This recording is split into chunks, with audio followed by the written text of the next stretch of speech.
This video is gonna be about a whole lot of nothing. Even the stage that Leo talks about, the God realization phase, there's more to the picture. Because I've abided in that stage permanently for over a year and a half, until even that starts to dissolve and you move on to something even better and freer. You will not believe it, because that is the pinnacle of spirituality and spiritual experiences, of mystical states. But like I said, everybody wants to be a spiritual cunt, but very few people want to go all the way. Now there's a quantum difference between temporarily transcending the self through psychedelics and meditation versus the permanent dropping away of the self. The former is an experience, the latter is not an experience. Now if you're into spiral dynamics, this video is going to be about the stages of turquoise, or even beyond that. See, everything before turquoise is the ego. But after turquoise, there are no stages to enlightenment, but there are stages to awakenings and experiences that ultimately leads towards it. See, all states of consciousness belongs to the dream state. And I can pretty much guarantee you're not going to hear about this in any of the spirituality videos that you see on YouTube. The egoic state, the separated state, is an altered state of consciousness. Now, all the mystical experiences, no matter how superhuman or divine, are still altered state of consciousness. Now, the natural state for Natty State is the unaltered state of consciousness. I'm gonna tell you how to get here. Just be patient. Now, again, there's a huge difference between you as a separate entity experiencing the divine versus divinity recognizing itself. Reality penetrating itself so thoroughly that there's not a single particle of space or gap in your field of experience. It's this one seamless whole. There's a difference between that and the separate self experiencing God. Now, even before you finish the path, you can have a permanent shift. You can be walking around in Godhead, in bliss, permanently, but still has a center point. Now, that's even a stage above experiencing the psychedelics and then going back to the ego state. Okay? But still, before you completely finish the path, you're always going to project the sense of self onto the new ground. Anyway, I just saw a video by Gura, where he critiques Jordan Peterson. And during the last week, I've been getting tons.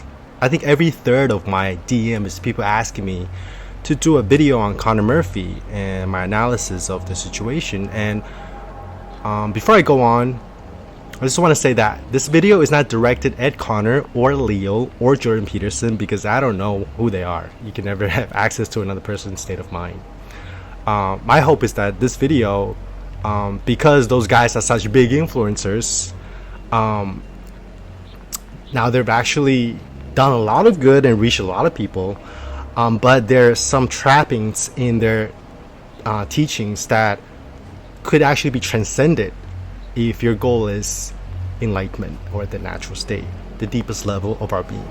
I'm not saying that what Leo said was wrong, or what Connor or what Jordan Peterson says is wrong. So every stage of development, every jewel, every aspect of the multiplicity of that jewel of enlightenment is full. Okay, so just keep that in mind, that I'm not making a hierarchy here.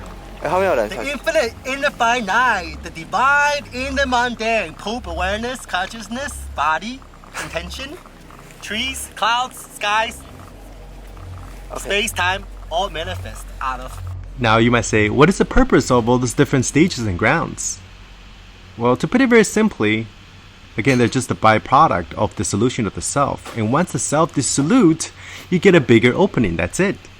And then first you abide and identify with consciousness and awareness and witness, so you can witness the ego and dissolve the separate self even more. And then you go into God consciousness, so you can dissolve even that. And you dissolve even God and go into nothingness.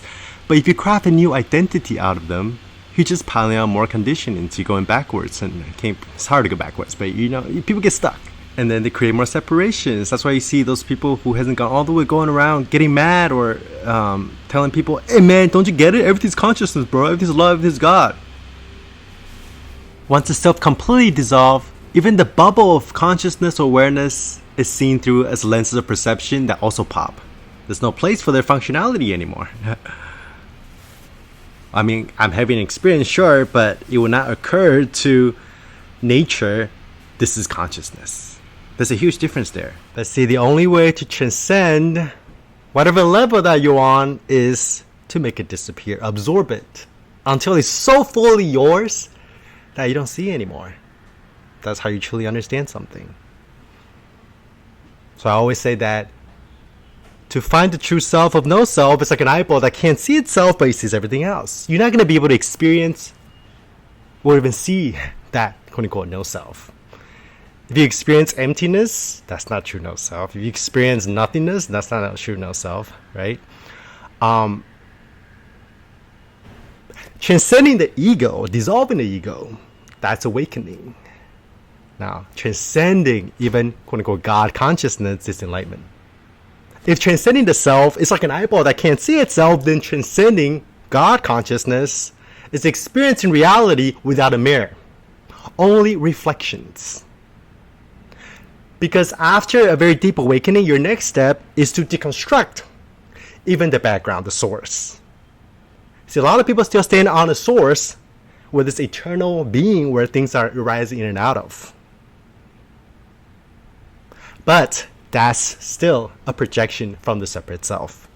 Without the separate self, there wouldn't be a source. Even Buddha mind, or Christ consciousness, Brahman, Atman, everything that you encounter on the spiritual path has to be disembedded, disidentified.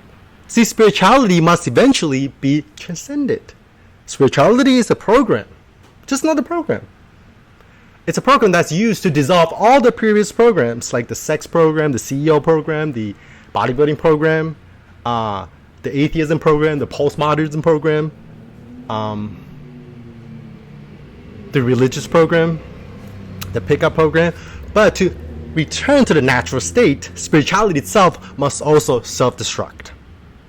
Once you complete the path, like I said, everything's going to disappear, but transcended and embodied. Let's say you talk about chakras. Once all your chakras open up, you're not going to experience chakras energy anymore. If you're still experiencing Kundalini awakening energies, that means your sense of self is still getting dissolved. You're still in the process of dissolving your conditionings.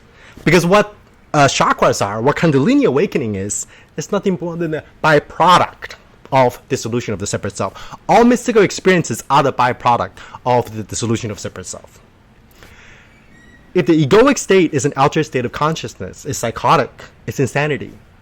All mystical experiences are also altered state of consciousness. The natural state is the unaltered state of consciousness, devoid of any lenses of perception. Even emptiness, God, they're all still lenses of perceptions. Okay?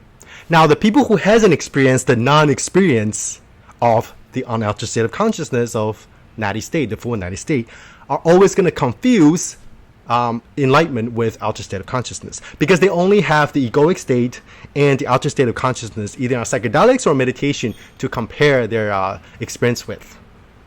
So they're always going to think, oh, they want more altered state of consciousness. But from the perspective of the full Natty State, they're the same. Okay? Now the full Natty State, now the experience of it feels like the combination of the ninth jhana, the highest attainment of a meditation, which is a cessation, where you completely, truly disappear into the fabric of reality, and infinite consciousness, the sixth jhana. That's your moment-to-moment experience. It's really hard to explain, but you have to be nothing before you can be everything. See, before you truly recognize no self, before when every single particle is deconstructed so thoroughly that there's not even a single particle that you can say to be you, you're just gonna relocate the rest of the solidity, no matter how tiny it is, within your separate entity, and you're gonna lash that onto whatever object that you perceive, because the subject has been thoroughly seen through as being totally and utterly empty. That's why when people experience Godhead or having some kind of a mystical experience, they immediately say, hey, that's me. And that's the true self. Very tricky, very tricky. Now, what exactly is a spiritual high or a mystical experience? It's when you get a glimpse of reality, and before you have completely dissolved the separation and condition of the self, you can respond to it. The character is going to respond to it in bliss, ecstasy, joy. That's your spiritual high. And if the character response is disgust, confusion, depression, or nihilism, that's your dark night of the soul. They're exactly the same thing. And what happens when you have a glimpse, this opening, is that before you completely dissolved, you're going to lace your bullshit on top of it. Your shadows, your past experiences, everything you read in spirituality. And if you take this content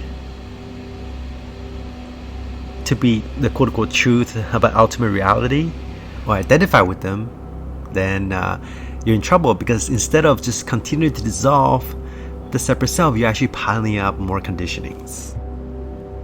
Leo Gura likes to use spiral dynamics as an example to talk about, for example, Jordan Peterson. Now, I know this video has Jordan Peterson in the title, but Leo Gura said it perfectly. I'm glad that Leo made that video. It's perfect. Perfect video. Perfect critique and analysis on Jordan Peterson. So I don't need to say anything about Jordan Peterson, honestly. I made a video about Jordan Peterson long time ago. But after you get to stage turquoise, you realize that all the stages before that are void. Not that they're important on the relative level, but you just stop caring about stages on the spiral dynamics, because they still belong to the dreaming mind, right? Now let me go through the stages of awakening, and this is going to put this whole video into perspective. And I'm going to tell you from direct experience what each stage entails and the perceptual shift of each stage. First stage, the ego phase. I am this character. I am this avatar. I am this Frankian self. That's when your sense of self and your identity is inside the head, behind the eyes, inside the meat suit. Your consciousness is completely trapped within your head. Stage 2, you have the witness phase, the awareness phase, the consciousness phase. That's quote-unquote stream entry. When you witness the ego from the perspective of consciousness or awareness or the observer. Now, as your sense of self dissolves even more, this bubble of awareness becomes more and more infinite and bigger. Then you move on to stage 3, the God phase, divinity. You know, all the God stuff is here. Christ consciousness, Buddha mind, the pinnacle of spiritual experiences. Okay. Now this is when you observe the observer and deconstruct the witness. You realize that the witness, the observer, is just more solidified sensations that's taking credit for reality. Now you depersonalize even that, and then now your sense of self is expanded to the entire universe. I am everything. I am infinity. Now, a lot of people, I say 99% of the people on the path mistaken this for enlightenment. There's more. There's more. See, this is the difference between a big self and no self. This is still, you still identify with being God or universal mind and love. And clinging on to a universal mind and the egoic state is actually the same from the perspective of the natural state. From the perspective of the natural state, both are the same. They're just different reconfigurations of sensations. And you can't really comprehend this directly, moment to moment, unless you can observe sensation at the microscopic level through, say, Vipassana. And then you can see that, oh, okay, the ego is just more contracted sensation, energy. The God consciousness is just more expansive energy. But it's still identification. Hanging on to either of them will not get you to full enlightenment. Fourth stage, nothingness, emptiness, depending on origination. All the classic Buddhism stuff is on the fourth stage. Now you are truly nothing. Now you have this very nebulous sense of self. Total loss of identity. But see, if you can still experience nothingness, that's still not it. If you can still experience your identity or self as being nothing, that's not true no self. A lot of people also get confused with this stage and the Natty State. I've been there. Done that. This leads me to the practice of self-inquiry. What is self-inquiry? Self-inquiry is the process and the practice of disidentification and disidentifying everything in your field of experience. If you can look at something, observe something, witness something, then it's not self. If you can observe the ego, that's not self, that's first stage. If you can experience or be aware of awareness, observe the observer, witness the witness, be conscious of consciousness, that's not true self either. If you can experience nothingness and total loss of identity, that could still be objectified. What happens when you objectify everything? There's no room for the subject, and that's true non-duality, where the subject and the object vanish. And you go to the natural state. It's the fill in the blank that manifests, transcends, is disidentified from, but includes all the previous stages. In fact, all the previous stages can now be experienced even more fully without the experiencer. The first time I ever truly embody God consciousness or God mind is when I let go of it. By letting go of it, the separation dissolves even more. Now, in the natural state, it wouldn't occur to you that everything is absolute love or everything is consciousness. You wouldn't even have that concept. Think about it. Where did you get the idea of consciousness? Would you ask a dog or a cat what is consciousness, what is love? No, you wouldn't. The natural state is like that. It's just this. It's not a mind-blowing experience, but it's deeper, in a sense, more quote-unquote mind-blowing than even the superhuman levels of ultra state of consciousness. Because it's so ordinary that it's extraordinary. You're dying into the ordinary, the extraordinary, moment to moment. Everything you think you know about consciousness or about spirituality or what the states of Buddha and Muhammad or Jesus, you read it somewhere. You might have some experiences of that, either through psychedelics temporarily or through a meditation. But it's still an experience. It's still an interpretation, something you lace on top of reality. Now, it's very difficult to see this if you're tripping in that state, either permanently or temporarily. Because this is the non-experienced experience that transcends the duality of love and death, non-duality and duality, self or no self. Love, absolute love or relative love. God or monkey, okay? 99% of spiritual teachings are from the place of a temporary transcendence of the self. Either they take psychedelics, come back, talk about their experience still from the separated state, or they haven't fully completed the process. They're in the God state permanently as a sage or mystics. They have halos on their head. They're oozing with Kundalini energy. But that's still the midway stage. Their last layer of condition, their last layer of delusion is spirituality itself. It's nirvana. They haven't realized that nirvana is samsara. And this stage, you become, no one can tell you're an enlightened being. People can tell if you're a sage or a mystic, that because you have all this like beautiful energy and light, luminosity. Your eyes is like, glowing with like, oozing out spiritual godcom. But like I said, all experiences on the spiritual path are the byproduct of the dissolution of identities, conditionings, and the separated self, not the end point. People get confused, they get stuck in content. That's why I say you have to be nothing before you can be everything, or else you're going to run into trouble. What happens before you become nothing, you try to be everything? That I suspect is what happened to Connor Murphy. I'm pretty sure he had some kind of awakening experiences, either psychedelics or not, I don't know.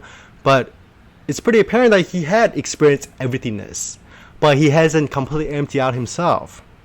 So what happens when he returns to the separated state? He's always going to inevitably project the sense of self onto this everythingness. That is the difference between big self and no self. Huge difference. When that happens, your spiritual ego gets big. Why do so many people have huge spiritual egos? Simply because they haven't truly recognized anatta, or no self. So they're actually projecting their sense of self to infinity, to the universe. Now, Leo Gura also says this in this video. The way that he speaks about God, he says, your sense of self is the universe. He's talking about the big self. Nothing wrong with that stage. Nothing wrong with that stage. But that's not no self. You're still standing on the absolute ground of transcendence. It's coming down from the mountain that completes the process. So that's the difference between the last couple of pictures on the Zen 10 ox herding picture versus the middle of the picture, where you're just right. You caught the bull of enlightenment. You're riding it, even tamed it. But why do they have a picture of transcending both the ox and the self?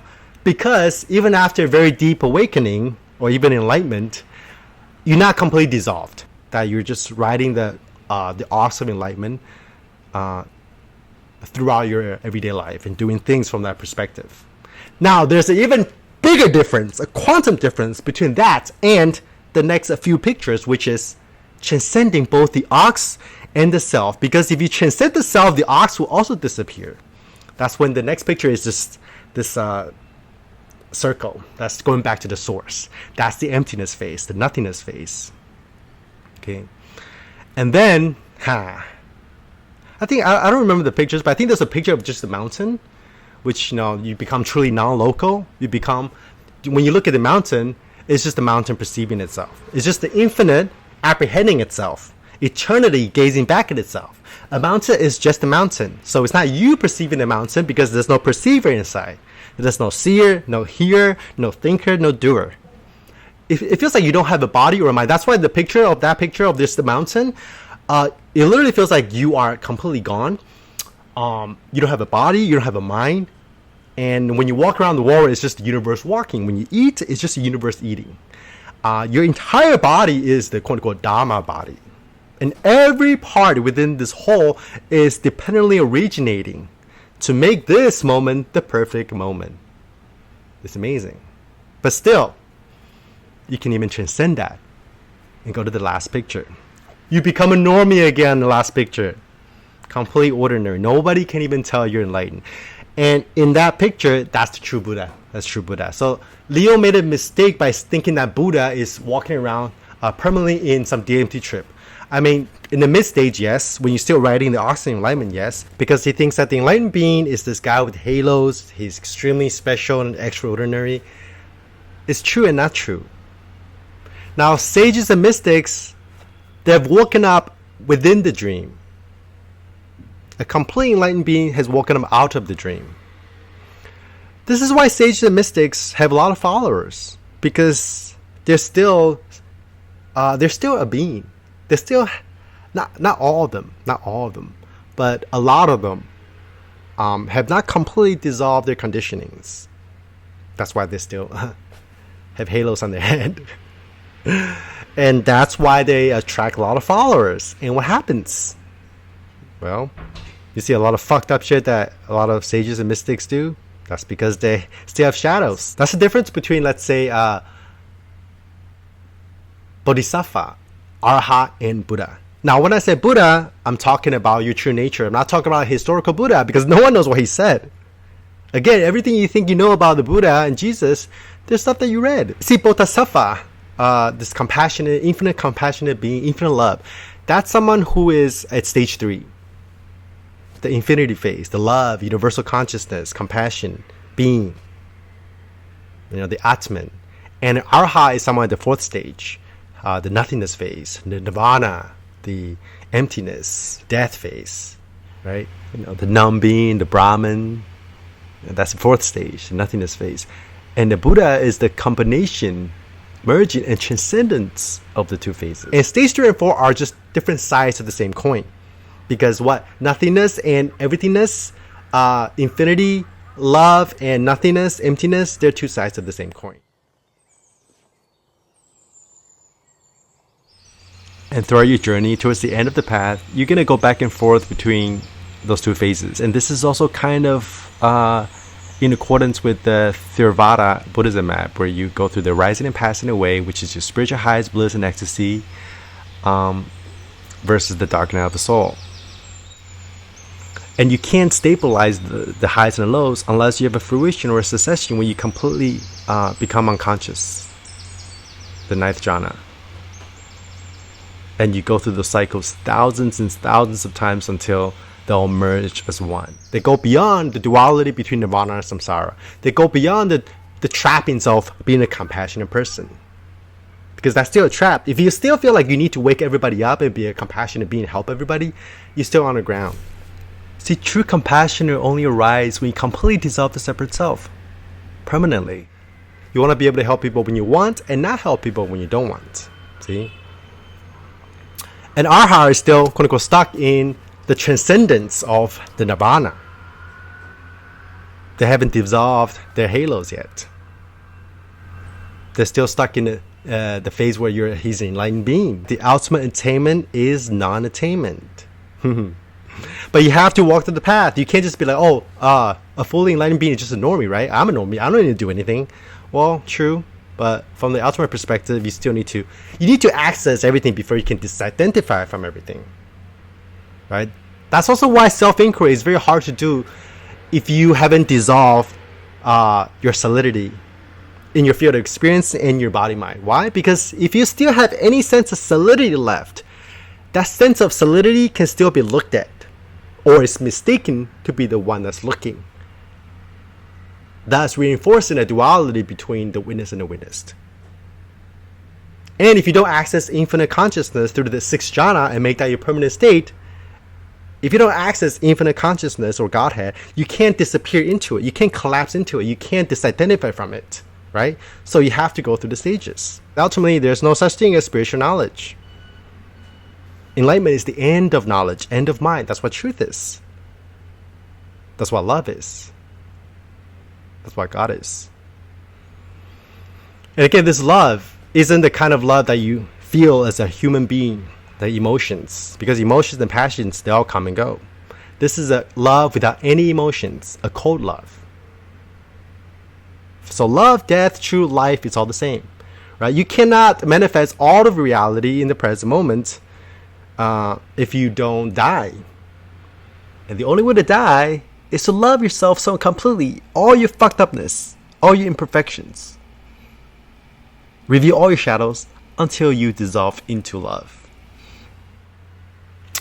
See, in natural state, you also have a very deep insight into dependent origination, which also now a lot of spiritual teachers talk about.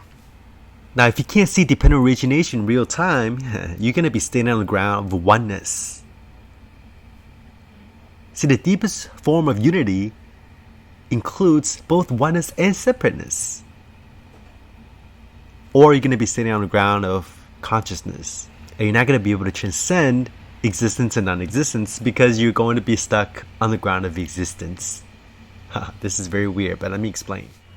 Now, dependent origination, I'm not going to get too deep into it, but it's the fact that everything's dependent on everything else. Everything is simultaneously and spontaneously arising through everything else. That there are no things, no objects, only interrelations and interpenetrations and interconnections. Now, even consciousness, now this is a very important point, because even consciousness is dependent arising. Consciousness, just like other objects, is a process. It's a process where the witness, the witnessing, and the witnessed simultaneously and codependent arising. Neither has an inherent existence. Now, why isn't consciousness the ground of being? Well, let me tell you. For something to be the ground of being, it has to be permanent. What is permanent? The only permanence is impermanence.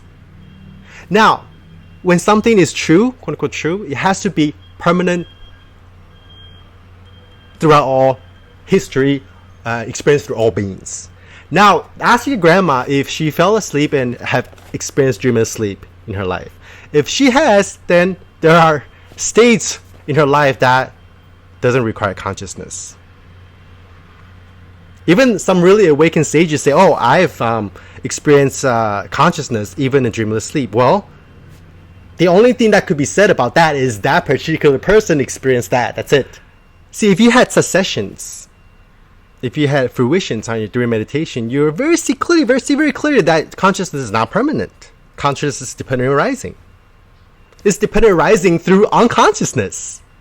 That's why natural state is the manifestation of both consciousness and unconsciousness, of super consciousness and super unconsciousness. Osho even said the same thing. He said being enlightened is kind of like you're super aware, yet no, not aware at all. Like you have no awareness. See, the only reason why people talk about deathless or reincarnations or afterlife is simply the vanity of the ego. The ego wants to live forever, so it projects itself onto a new self with a capital S. That's it! But if you don't truly accept your mortality right now, you're not going to be present. That's it. See, the only unfabricated state is unconsciousness. Everything else is fabricated. And that's why you need to dig in that unfabricated state of no experience at all to fully comprehend how deep this goes. To be completely dead while being alive is the meaning of life.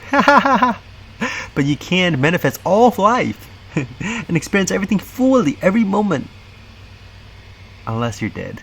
And to wire your brain to realize this at the cellular level is also the distinction between the unaltered state of consciousness of the true Natty State and all the different levels of consciousness that are fabricated.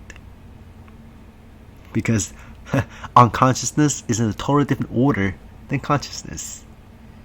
Of course you can argue, say, oh, there is no such thing as unconsciousness. But the way your brain goes through the state of unconsciousness when you train yourself to die on demand, naturally, it makes a difference in how you realize this insight and how you experience the world. Now, Leo said his highest teaching is everything is God, you are God and everything's imagined. He's right. Except the idea that you are God is also imagined. Now, if you understand the gist of this video, you come to understand that even depending origination is empty. Even fabrication itself is a fabrication. Now, if everything is a fabrication, then nothing is fabricated. There you transcend the duality between what's real and what's not real.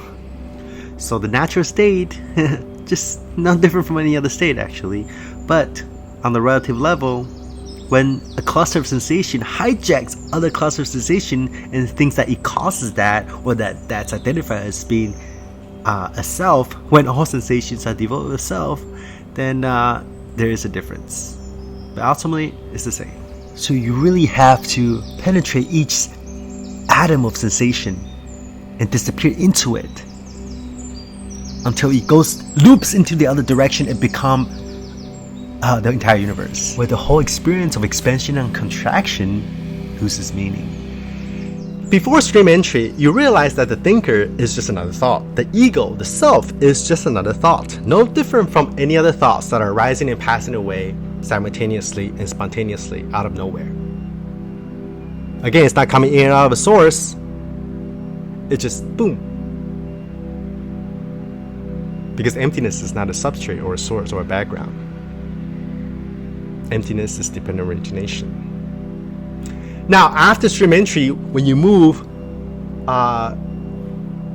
even deeper into the stages of awakening, you have to expand this insight into consciousness, Godhead, Brahman, God, or whatever ground that still hasn't been deconstructed, because they still have a center of solidity that's projecting that ground. So the thinker is not the source of thoughts. Likewise, consciousness is not the source of existence. So if you take that insight from the ego to God consciousness, what happens? That means even Godhead and Brahman, Buddha mind, is like the ego. It's just another phenomena, another experience, another realization, another insight, another idea that are codependent arising. And it doesn't have an inherent existence. Now, that's deep. So to get here, not only do you have to do self-inquiry from the egoic mind to get to stream entry, you have to do self-inquiry from the God mind. And in this fill in the blank of the Natty State, nothing can be said about it. God, monkey, human, doesn't matter. In this stage, you can call yourself whatever you want, and you're not attached to any of the states. Nothing is absolute, nothing is ultimate. And everything is absolute and everything is ultimate. You're nothing, everything, but something. You're nobody, somebody, and everybody. You're nowhere, everywhere, but also somewhere. That's true non-locality. Transcending non-duality or even non-locality. Now, this is not just a concept or even an insight. is viscerally and quote-unquote physically experienced. Sometimes emptiness is form, other times form is emptiness, while other times emptiness is emptiness. And at another time, form is just form. Sometimes a table is just a table. I can perceive this table and penetrate through it as like holographic projections. Oh, everything's arising out of the God mind. This is all consciousness. Sure, that's just a lens of perception. Or I can put another lens of perception on and say, this is the fucking table, bro. Reality is not spiritual. Reality is not material. Arahat said there is more truth to a blade of grass than the entire paradigm of spirituality, and he's goddamn right, and I did not realize this until very recently. See, I went through this phase where I was kind of like attached to this idea where, oh, meditation is the way. Meditation is the way, that is the way. Psychedelics, yeah, I can access states of consciousness as powerful as DMT trip through just meditation, sure, but they're both just midway stages. They're both just tools. See, even jhanas is just a process of you disembedding every stratum of your mind. That's it. When the meditator is dissolved, it's just this. Every moment samadhi. Because like I said, if you truly recognize and comprehended God, you want to be able to see it. Any sense of merging, there's still separation. If you still think that, oh, everything is God or I am God, then you haven't completely transcended it. You haven't completely comprehended it.